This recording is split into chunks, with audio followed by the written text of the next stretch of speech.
Well, earlier I spoke to Lord Dubbs from West London and to Douglas Murray, associate editor of The Spectator, who I began by asking whether he thought the government was right to stop taking in child refugees. Well, I think it's an exceptionally complex issue on which there's been a certain amount of grandstanding in recent hours and days.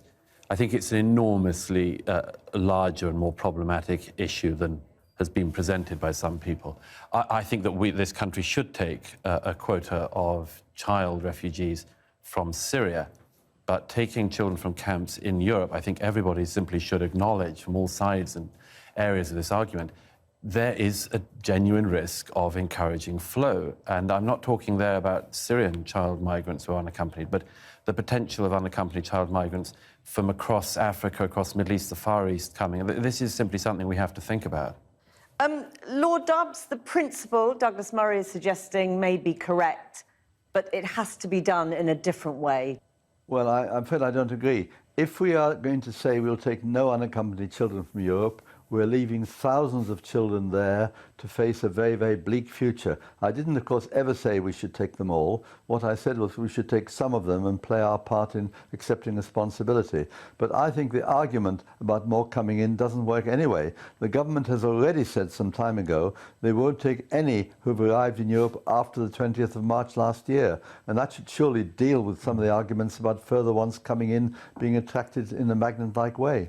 Douglas Murray? My simple point would be on this. There are children that are already in Europe, and something has to be done about that. And I think that Lord Dubbs' amendment, among others, is correct in recognising that part of the problem. However, I think that it is also necessary to recognise that the encouraging of the flow risk is, some people undoubtedly use it as a get-out from doing anything, and I'm not arguing that. I'm simply saying that there is certainly a case for saying if Europe will keep on taking in unaccompanied child migrants, there are undoubtedly traffickers who are going to and are taking advantage of that. So we simply have to Lord Dubbs is making the point that we are, by closing this now, we are leaving children in a desperate, potentially dangerous state. But look, every single country in Europe is trying to find a way to salvage our conscience on this.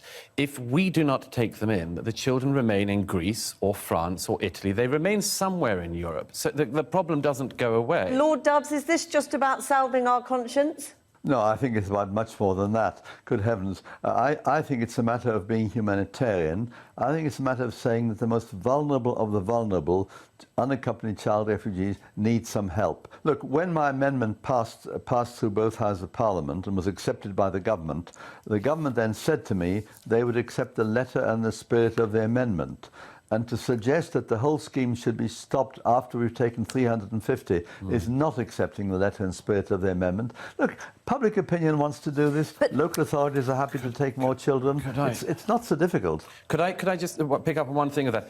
I think this thing about public opinion, if I may say so, Lord Dubbs, is an error. I think the public, we are far more torn about this. And if I may say so, I think we're not just torn between individual camps, but down the middle. Most of us would like to see children who are genuinely at risk not to be at risk and to take them in. However, public opinion is not up to taking the quantities of people who are now already in Europe. And this is a massive political problem. We, the public, do not have a very clear idea of what we want and want contradictory things. Lord Dubbs, do you accept any of that? Well, I'm not terribly happy about that. Look, we're talking about relatively small numbers of children, but 350 is just too few. There are 2,500 in Greece, there are about 10,000 in Italy. It isn't very much to say that we can take a few of those, a few more of those than we're taking. And I think the government is wrong in principle to arbitrarily say we're going to stop this just suddenly. And Douglas Murray, can I just put this point to you? When the government announced they would take in unaccompanied children last year, the then immigration minister said we have a moral duty to help. Yes. Has that moral duty dissipated in the last 6 months? No, I simply think that this is such a vast continent-wide issue that there is a temptation to think, there's always been in this country, we'll take the people in Calais, we'll take people with no recognition that, for instance, the number of people in Calais are arriving in every single day to southern Italy. We in this country have a very localised view of this problem, and we need to look at the totality of it. Lord Dubbs, very finally. Yes, look, we've already said there's a cut-off date. we've already said they should be unaccompanied child refugees. So they've got to have some reasonable prospect of coming under the Refugee Convention. So there are certainly strict controls on this. And I didn't say ever we should take them all. And I think to get some of these children from the desperate situation in the camps in Greece and in Italy would only be a humanitarian gesture. And I'm convinced that for children, British public opinion is on our side. Lord You're Dubs, right. Douglas Murray, thank you very much for joining us, both of you. Thank you. You didn't frankly have the balls to put country before party.